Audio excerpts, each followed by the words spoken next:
Welcome to Sweet Life Beat Life. We hope this video helps.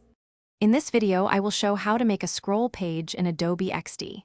First, open Adobe XD and create a new artboard.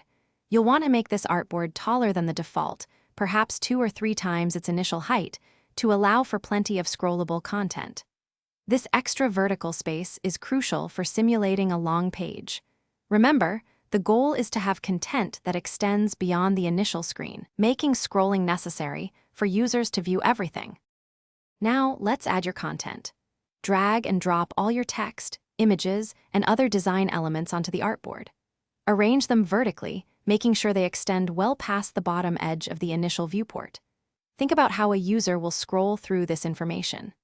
Utilizing features like repeat grids can help you quickly populate sections with similar items, saving you valuable design time and ensuring consistency across your layout.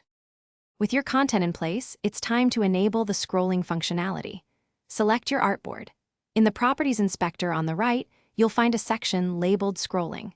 Click the drop-down and select Vertical Scroll. You'll also see a blue handle at the bottom of your artboard. Drag this up to define the viewport height, which is the visible area before scrolling begins.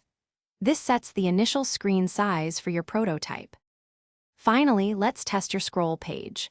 Click the play button in the top right corner to open the preview window. Here, you can interact with your design and experience the vertical scrolling firsthand. Try scrolling up and down to ensure everything works as expected. If anything looks off, simply close the preview, make your adjustments in the design canvas, and then preview again. This iterative process helps refine the user experience. Thanks for watching. Consider subscribing if we helped you.